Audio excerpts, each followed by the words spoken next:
hari keberuntungan kamu. Serukan hari-harimu dengan obrolan daging banget. Berbagai genre konten audio ada di sini. Kalau lu nemu pasangan yang Disinilah tempat audio kreator monetize kontennya.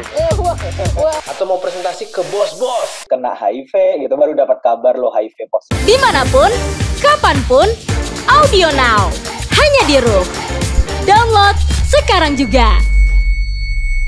Gue sebagai pemerhati futsal atau mungkin gue juga pelaku futsal, gue agak sedikit kecewa dengan apa yang terjadi di lapangan karena kita ketinggalan 2 gol cepat. Betul. Yang menurut gue sendiri itu seharusnya tidak boleh terjadi. Mengingat sebetulnya kan Afghanistan sendiri kan istirahatnya lebih sedikit ya. Karena dia menjalani pertandingan menghadapi Arab Saudi, mereka menang 3-2 tapi di 1 hari setelah kita main. Karena visa mereka belum turun saat itu. Tapi memang permasalahan terbesar kita tuh adalah adaptasi dari seorang pelatih yaitu Marcus Sorato kepada tim ini. Ini gua sikapi sebagai ada kalau kita flashback ada di era Kensuke Takahashi. Memang ada empat pelatih di era Bapak Haritanu memimpin sebagai Federasi Futsal ketua FFV ya. Pertama ada Vic Herman yaitu dari Belanda. Tidak terlalu signifikan, bahkan ada beberapa aib menurut saya kayak kita nggak lolos di semifinal AFF. Lalu datang Kensuke Takahashi, pelatih paling sukses yang memberikan pondasi kemampuan bermain futsal yang sangat luar biasa yang membuat Indonesia kemudian disegani. Lalu dipertajam dengan seorang Hasim Zadeh dari Iran dengan bagaimana mengangkat mental para pemain tapi tidak merubah cara bermain. Hanya mempertajam. Nah, secara kemampuan Indonesia di atas Arab Saudi. Tapi sekali lagi saat kita menghadapi Afghanistan pun kita di atas mereka sebetulnya secara kemampuan. Jangan lengah di menit-menit awal karena akhirnya kerja keras di menit akhir. Lalu jujur ada beberapa pemain mungkin bisa kita bahas masalah Al-Bagir. Gol pertama bagaimana pagar hidup yang dibangun bisa tembus. Gol kedua ada kesalahan dari Runtu Boy saat kontrol bolanya keserimpet lalu di counter attack. Podcast Bro Olahraga. Bro ngomongin olahraga. Bro olahraga balik lagi spesial kualifikasi Piala Asia Futsal yang ini sih kalau ngelihat pertandingan di grup B di mana Indonesia satu grup dengan Makau, Afghanistan dan juga Arab Saudi. Aduh, bikin gimana gitu yang nonton tuh jantungnya kayaknya kalau misalnya lemah bahaya ya. Dan ada Chris Putra di sini bareng sama Coach Dodson. Halo Chris, apa kabar? Baik, sehat Coach? Sehat, alhamdulillah. Alhamdulillah. Coach, 2 pertandingan sudah dilakoni tim futsal Indonesia di kualifikasi Piala Asia Futsal. Di mana 2 pertandingan ini menurut gue sangat amat kontras 180 derajat. Yang pertama dulu deh Coach, melihat Indonesia melawan Makau. Sebelumnya kan kita juga sempat ngebahas di mana peluang Indonesia sangat amat tinggi, melihat ranking di dunia juga bagus, di Asia bahkan ASEAN pun bagus gitu ya. Dan terbukti di pertandingan pertama. Tapi beda di pertandingan kedua. Kalau pertandingan pertama gimana Coach Donsol ngeliatnya? Ya jelas beda ya karena Makau itu nggak diperhitungkan ya. Kalau kita bicara Makau pun secara prestasi emang mereka nggak punya, bahkan emang selalu jadi lumbung gol. Terbukti di pertandingan kedua pun mereka kalah dengan 9-0 dari Arab Saudi. Artinya 12-0 kemenangan Indonesia menghadapi Makau tuh bukan hal yang mengejutkan, Chris. Secara kualitas Indonesia nih walaupun ada beberapa yang nggak sependapat sama gue, tapi Indonesia adalah rising star-nya Asia. Karena prestasi kita masuk 8 besar di Piala Asia kemarin kan. Kita cuma kalah dari Jepang, itu pun ya memang kita melakukan tindakan sportif pada saat Saoki Saotubis membuang bola ada pemain Jepang yang cedera kan. Walaupun ada yang menyayangkan, tapi ya gue pikir itu adalah pilihan yang sangat tepat bagi Saoki Saotubis. Tapi kalau kita bicara tadi Chris bilang bahwa pertandingannya kontras dengan pertandingan yang dilakoni di lawan Afghanistan. Sebetulnya ada beberapa yang gue sebagai pemerhati futsal atau mungkin gue juga pelaku futsal, gue agak sedikit kecewa dengan apa yang terjadi di lapangan karena kita ketinggalan 2 gol cepat. Betul. Yang menurut gue sendiri itu seharusnya tidak boleh terjadi. Mengingat sebetulnya kan Afghanistan sendiri kan istirahatnya lebih sedikit ya. Karena dia menjalani pertandingan menghadapi Arab Saudi, mereka menang 3-2 tapi di satu hari setelah kita main. Karena visa mereka belum turun saat itu dan jadwal harus di reschedule. Tapi nggak bisa reschedule pertandingan lawan Indonesia. Artinya kurang dari 24 jam Afghanistan melawan Arab Saudi lalu Indonesia. Harusnya kita bisa memanfaatkan keunggulan dari segi istirahat yang lebih banyak. Tapi sayangnya itu tidak terlihat. Justru kita malah tertinggal sempat angka 5-1. Tapi memang permasalahan terbesar kita tuh adalah adaptasi dari seorang pelatih yaitu Marcus Sorato kepada tim ini. Ini gua sikapi sebagai kalau kita flashback ada di era Kensuke Takahashi. Memang ada empat pelatih di era Bapak Haritanu memimpin sebagai Federasi Futsal ketua FFV ya. Pertama ada Vic Herman yaitu dari Belanda. Tidak terlalu signifikan, bahkan ada beberapa aib menurut saya kayak kita nggak lolos di semifinal AFF. Lalu ada datang Kensuke Takahashi, pelatih paling sukses yang memberikan pondasi kemampuan bermain futsal yang sangat luar biasa yang membuat Indonesia kemudian disegani. Lalu dipertajam dengan seorang Hasim Zadeh dari Iran dengan bagaimana mengangkat mental para pemain tapi tidak merubah cara bermain. Hanya mempertajam. Ibaratnya kalau rumah Kensuke Takahashi itu yang bikin fondasinya. Lalu Hasim Zadeh percantik dengan mungkin desain interior di dalamnya. Betul, di dalamnya segala macam.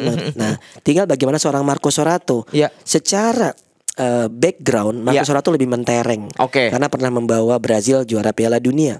Dan yang sangat disayangkan adalah waktunya. Gue nggak menyalahkan Marcus Sorato sepenuhnya karena untuk seorang pelatih waktu beradaptasi itu sangat penting. Sedangkan Marcus Sorato tidak melihat sama sekali pertandingan Liga Futsal Indonesia atau mungkin hanya sedikit waktunya untuk mengenali siapa yang dia latih. Yang menarik memang ada satu asisten pelatih yaitu Sayan Karmadi. Di 3 pelatih tersebut selalu menjadi asisten. Nah ini bisa menjadi jembatan sebetulnya. Tapi memang sekali lagi setiap pelatih berbeda-beda. Di eranya Hasim Zadeh, Sayan Karmadi sangat dominan. Perannya cukup sentral, terutama komunikasi antara pemain dengan pelatih kepala. Tapi di era Marcus Sorato kabarnya yang gue dapet karena lumayan lah ada berita A1 gitu. Gue sukanya di sini nih. Jadi Marcus Sorato nih powerful gitu, sangat memegang kendali penuh. Tapi permasalahannya, gue setuju pelatih kepala memiliki kendali penuh. Permasalahannya adalah waktu yang dia miliki tidak banyak. Uji coba-coba yang dilakukan oleh timnas pun sebetulnya kurang jika dibandingkan dengan Afghanistan yang bermain di KAFA dengan beberapa negara-negara top level dunia. Itu tentu akan berbeda, Chris. Pada saat persiapan menuju kualifikasi Piala Asia. Ini terbukti dengan Afghanistan yang sebetulnya punya sejarah menang dengan Indonesia di U20, AFC U20 saat itu eranya. Ada 3 pemain yang masih tersisa saat itu, Habibie kiper, lalu juga ada Dewa Rizky dan juga Firman sebagai punggawa timnas futsal Indonesia yang saat ini membela Indonesia di Arab Saudi ya. Nah, sedangkan di kubu Afghanistan itu banyak banget pemain yang jebolan yang U20 itu sekitar 8-9 pemain kalau gue hitung. Cuman gue gak sebutin namanya karena emang gak kenal. Jadi gue nggak perlu sebutin ya. Tapi kipernya tuh kiper utama pada saat AFC U20 itu. Dan mereka masuk final. Kalahnya kalau nggak salah lawan Jepang. Gitu. Tapi gini coach, kalau ngelihat persiapan Indonesia sendiri nih ya, Rovers kalau melihat Marcus Sorato gabung tuh kan di awal Agustus 2023, kemudian di 20-an Agustus mulai ada TC gitu, dan beberapa pertandingan uji coba pun Indonesia kan sebenarnya menang. Berarti bukannya apa tuh namanya, dapat satu mental yang bagus untuk berangkat ke Arab Saudi. Kualitas lawan. Kita hanya menghadapi Timor Leste, lalu menghadapi Black Pearl, yaitu klub Black Pearl bagus di Liga Thailand, tapi kan is a club atau timnas gitu kan. Terus ada Fafage Banua juga bertanding kalau nggak salah di Arab gitu juga lawan Bahrain kalau nggak salah sama klub lokal. Itu sangat kalau misalnya lo apple to apple sama apa yang dilakukan oleh Afghanistan menghadapi peringkat let's say 20 besar dunia itu kan sangat berbeda. Gitu. Jadi sebetulnya kalau misalnya bicara uji coba itu kualitas lawan juga. Mendingan di uji coba kalah tapi kita bisa ngelihat kualitas kita sebatas mana. Jadi kita bisa memperbaiki. Ketimbang kita menang dengan skor bagus, tapi kita nggak tahu kekuatan kelemahan kita ada di mana. Itu kalau ya karena background gue pelatih, jadi gue bisa menilai juga. Buat gue dicoba tuh saatnya gue cari kesalahan. Kalau soal menang justru bisa menimbulkan overconfidence yang justru berbahaya di turnamen intinya nantinya. Dan gini, gue sempat ngelihat satu media Malaysia begitu Marco Sorato gabung ke Timnas Futsal Indonesia, mereka langsung bisa dibilang ketar-ketir karena gini. CV bagusnya Marco Sorato tuh kan banget diakui gitu. kan. Begitu melihat perkembangan futsal Indonesia yang luar biasa di ASEAN, bahkan setelah pertandingan kemarin tuh kalau nggak salah langsung peringkat 2 kan di bawah Thailand. Tolong dikoreksi juga ya coach ya. Kemudian media Malaysia tuh melihat bahwa wah, Indonesia nih punya potensi yang luar biasa gitu. Apakah kemarin waktu lawan Afghanistan belum nyetel antara apa yang disiapkan Marco Sorato dengan timnas futsal? Gue kasih analogi kayak gini. Pada saat Kensuke Takahashi masuk menjadi pelatih timnas Indonesia, dia tuh belum punya lisensi sama sekali. Setiap Indonesia tampil, dia tuh jabatannya tuh di apa score sheet-nya ya, di DSP data surat nama pemain itu adalah asisten pelatih. Pelatihnya justru pelatih lokal. Kensuke ngambil lisensi pun di Indonesia. Bareng pelatih-pelatih lokal Indonesia. Tapi apa yang dibawa oleh Kensuke itu berdampak sangat luar biasa. Lalu gua analogikan sekarang ke diri gua. Gue ini kalau pelatih di level nasional mungkin gua hanya peringkat 20 sampai 30 besar. Gue bikin coaching klinik beberapa tahun lalu, sering gue bikin coaching klinik segala macam. Ada sempat pertanyaan, ada pelatih senior nanya, emang lu pernah ngelatih timnas ya? Sampai lu ngasih coaching klinik. Gue ngasih coaching klinik di Sumenep, lalu di Aceh, Lok Semawe. Gue bilang bahwasanya yang mereka butuhkan tuh 1 sampai 10 tuh cuma ilmu yang 7 nilainya. Mereka nggak butuh lo yang 9 atau 10. Nah, gue secara kualitas cuma 7 dan gue sangat cocok ada di sana. Gue bisa membangun futsal di sana dengan sangat baik. Karena mereka nggak butuh apa ya, nggak butuh ilmu yang tinggi, yang dasar aja dulu yang mereka kuasai. Itu dilakukan oleh Kensuke. Nah, sedangkan kita sekarang kedatangan pelatih skala 1 sampai 10 adalah 9. Seorang Marco Sorato. Masalahnya kita udah siap belum? Artinya gini, siapnya bukan cuma bicara pemain. Kalau pemain gue rasa siap, tapi bicara yang tadi gue bilang, keinginan semakin tinggi pelatih semakin high demand. Kalau gue dengar seorang Coach Sintayong aja, itu banyak banget permintaan-permintaan. Dan memang itulah yang harus diwujudkan untuk menuju tim nasional yang sangat luar biasa, Chris. Jadi kalau kita bicara Kensuke tuh nggak, sumpah Kensuke tuh nggak minta yang macam-macam, tapi Kensuke mendapatkan banyak hal yang positif, terutama full dedicatednya. Setiap timnas libur, dia tuh selalu nonton pertandingan Liga Futsal yang mutar ke beberapa kota. Tapi juga nggak cuma itu, dia juga datangin beberapa klub-klub itu untuk membantu pelatih klub tersebut.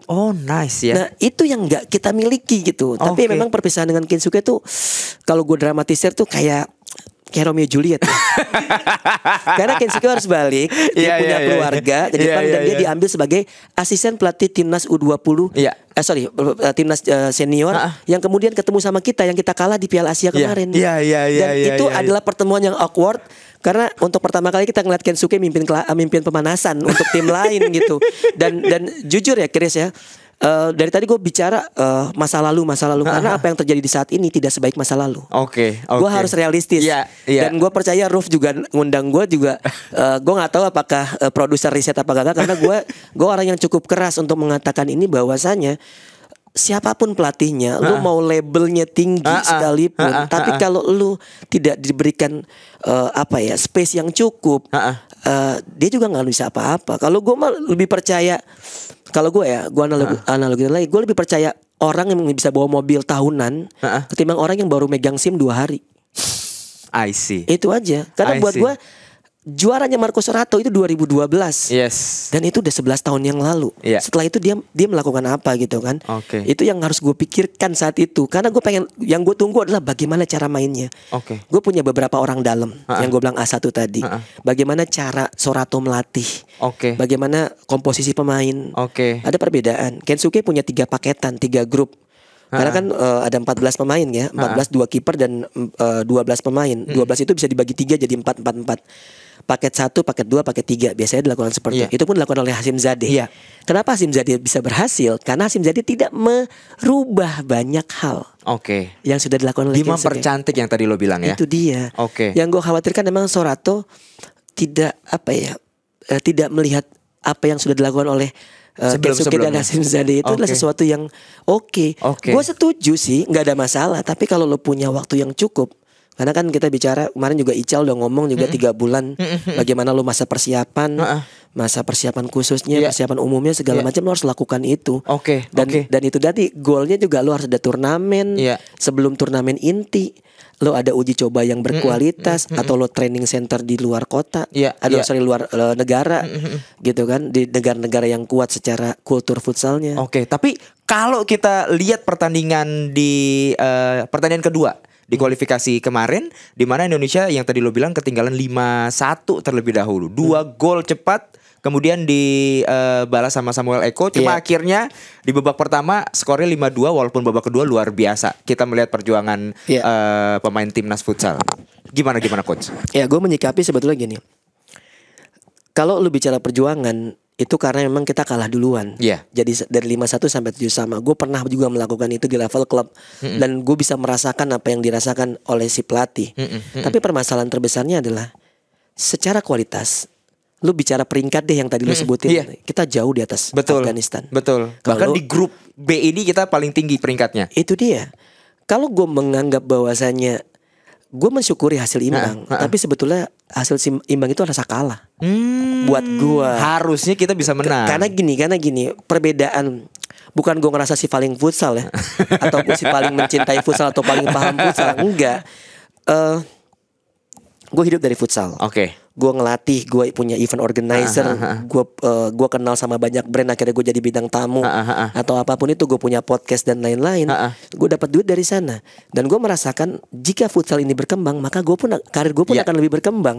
Nah, kenapa gue jadi orang yang kritis terkait dengan futsal Indonesia? Lebih kepada bahwasannya gue pengen menjaga apa yang udah gue jalanin gitu loh. Karena gue kan di futsal ini, gue dari awal gue nonton 2002, akhirnya gue memutuskan untuk jadi pelatih futsal di tahun 2003. Lihat saya 20 tahun gue di dunia futsal. Gue udah paham betul bagaimana hulu dan hilirnya. Bagaimana futsal bisa menjadi industri nantinya. Itu udah dimulai pada saat Bapak Haritanu ditunjuk sebagai, dan gue setuju yang Ical bicarakan. Tapi memang gue rasa dengan potensi Bapak Haritanu yang sangat luar biasa dengan memiliki media yang banyak, gue rasa skala 1 sampai 10 baru 7 yang bisa dioptimalkan. Menurut gue banyak kayak contoh gini, lu bisa ngundang mungkin nanti ke depannya para pemilik klub atau para pelatih supaya apa? Supaya mereka juga bisa ngomong bahwasanya ini persiapan kita. Kayak gitu. Gue rasa banyak. Gue pertama kali lihat Roof justru lihat di stand up comedy di bawah, di cafe yang bawah tuh. Gue menganggap bahwasanya banyak nih macamnya. Gue pernah jadi pembicara di Vision Plus juga ngebahas futsal. Nah, gue mengharapkan memang ya itu tadi, banyaknya media membuat futsal lebih bunyi gitu loh. Dan akhirnya dilirik oleh sponsor. Nah, itu yang gue harapkan, Chris. Karena kalau lo mau membuat futsal ini semakin berkembang, bukan cuma bicara timnasnya aja yang bagus, tapi juga yang penopangnya juga harus oke. Tapi balik lagi ke pertandingan, di mana nanti di jam 11 kita bakal melawan Arab Saudi. Melihat pertandingan yang gue waktu ngelihat lawan Afghanistan deg-degannya setengah mati. Begitu lawan Arab Saudi, harusnya kemarin kalah 3-2 gitu lawan Afghanistan. Harusnya kita lebih siap, harusnya kita lebih bisa mengamankan posisi pertama dan kita lolos ke babak selanjutnya di Piala Asia ini. Ada perbedaannya sedikit sekarang. Sebelumnya kan kita mau tuan rumah, terus nggak jadi Arab Saudi. Gue lihat jadwal, kita pertama lawan Makau, lalu Afghanistan, lalu Arab Saudi. Begitupun Arab Saudi terakhirnya lawan kita kan. Artinya gue pikir pertandingan Arab Saudi itu cuma formalitas doang, bahwa itu yang akan menentukan siapa juara grup dan runner up, karena dua-duanya pasti lolos. Itu awalnya gue pikir sebelum Afghanistan merusak semuanya. Gitu kan. Tapi kalau kita bicara sekarang, Lu tadi bilang ya secara teknis sebenarnya kita harusnya bisa menang dong. Afghanistannya bisa menang, kita imbang lawannya. Itu kalau misalnya sepak bola atau futsal adalah sebuah matematika. Tapi sekarang kita bicara lagi Arab Saudi tuan rumah. Dan mereka masih punya peluang lolos jika memenangkan pertandingan. Betul. Kita memang cukup imbang. Tapi nggak ada yang bisa berjudi dengan hasil imbang. Betul. Kalau gue bilang kalau lu dari awal datang mau imbang, lu salah besar. Nah, secara kemampuan Indonesia di atas Arab Saudi. Tapi sekali lagi saat kita menghadapi Afghanistan pun kita di atas mereka sebetulnya secara kemampuan. Jangan lengah di menit-menit awal karena akhirnya kerja keras di menit-menit akhir. Lalu jujur ada beberapa pemain mungkin bisa kita bahas masalah Al-Bagir. Gol pertama bagaimana pagar hidup yang dibangun bisa tembus. Gol kedua ada kesalahan dari Runtu Boy saat kontrol bolanya keserimpet lalu di counter attack. Gol ketiga gue bahkan gak melihat effort yang tinggi dari Al-Bagir, sebelumnya sempat jadi superhero. Bahkan yang gol terakhir, gol ke-6 kalau gak salah, dari sudut sempit, itu gue kecewa. Dan itu sebenarnya golnya juga bagus gue lihat kan. Bukan sebenarnya gini, bagus karena itu jadi gol. Sebetulnya kalau di futsal kiper tidak boleh kebobolan dari sudut sempit. Dari sudut sempit. Kalau tiang kedua lah kita paham. Karena itu adalah luar jangkauan. Tapi sudut sempit tuh nggak bisa. Itu mungkin kalau misalnya bisa dikatakan kalau mau pelatih kiper tuh haram hukumnya. Jadi gue melihat Al-Bagir setelah cedera memang belum bisa kembali ke performa semula. Ya gue berteman baik dengan Al-Bagir, beberapa kali kerja sama, tapi apapun itu gue harus omongin ini karena kan kalian mengundang gue kan harus bersifat objektif tentunya. Tapi kita beruntung karena kualitas kiper kita tuh bagus semua. Habibie membuktikan pada saat dia masuk bahkan bisa assist jadi 6-3 ke Samuel Eko. Dan bisa dibilang Habibie bisa mengamankan gawang setelahnya cuma kebobolan 1 loh. Itu pun saat dia gak di lapangan. Karena saat itu lagi ada pergantian, kick in yang salah diambil sama lawan dan akhirnya gawang kosong. Tapi gue menyikapi power play yang sangat bagus. Ada perbedaan dari sektor penyerangan power play, terutama gue suka power playnya karena terbukti berhasil mencetak sekitar 4 gol kalau gak salah. Dan tidak ada yang gagal, cuma 1 itu pun bukan dari power play menurut gue. Jadi sangat oke. Sebelum Marco Sorato kena kartu merah. Berarti apa yang harus dilakukan adalah, mungkinkah Marco Sorato kalau misalnya lagi dengerin nih nggak sengaja tiba-tiba dia lagi iseng cari rekomendasi 1 jam sebelum mulai gitu kan, ngapain ya gua ya gitu. Tiba-tiba mendengar ini, apakah Al-Bagir istirahat dulu untuk beberapa menit awal dimainin Habibie atau gimana menurut lo? Gue rasa Al-Bagir akan diistirahatkan.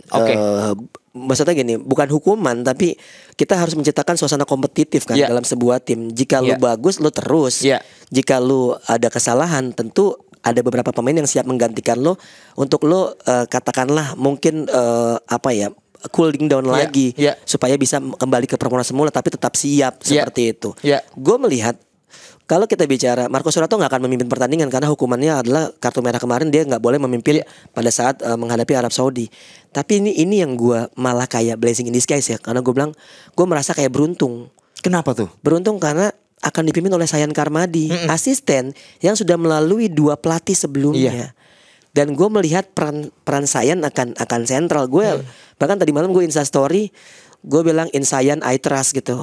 Gue bilang bahwasanya gue yakin banget Sayan bisa menghandle tim ini. Walaupun memang kita Indonesia masih berharap selalu dipegang oleh pelatih asing ya. Karena sebetulnya bukan karena pelatih lokal jelek, lebih kepada bagaimana knowledge yang disebarkan pelatih asing itu nantinya akan bermanfaat untuk seluruhnya. Kayak gitu, Chris.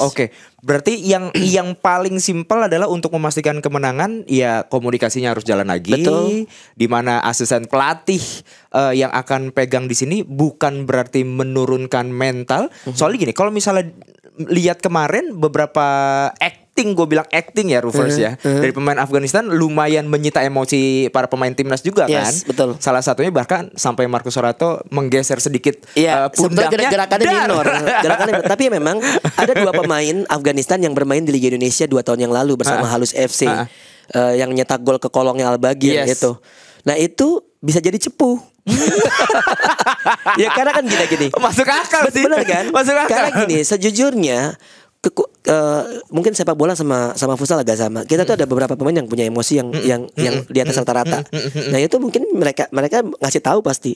Setengah musim mereka bermain di Liga Futsal Indonesia, mereka pasti tahu karakter pemain yang ada di Indonesia timnasnya. Dan itu mungkin bisa menjadi, ya setidaknya mereka menjadi orang yang bisa memberikan informasi lah bahwasanya beginilah karakter pemain tersebut. Semoga ini Roofers ya nggak dilihat sama squad dari Arab Saudi di mana ya gua nggak bisa mengiyakan, cuma ya mau nggak mau harus kita akui bahwa pemain Indonesia banyak yang emosinya meletup-letup gitu kan. Semoga di pertandingan nanti lawan Arab Saudi komunikasi kita berjalan dengan baik. Kemudian pemain juga menahan emosinya dan siap dari menit awal ya. Nah itu dia, secara Arab Saudi akhirnya menjadi tuan rumah di kualifikasi ini kan, di grup B ini. Ya apapun itu kita doakan yang terbaik. Dan kamu nih Roofers harus nonton jam 11 sebentar lagi pastinya di RCTI Plus. Jadi gak boleh kelewatannya. Kita dukung terus timnas futsal Indonesia.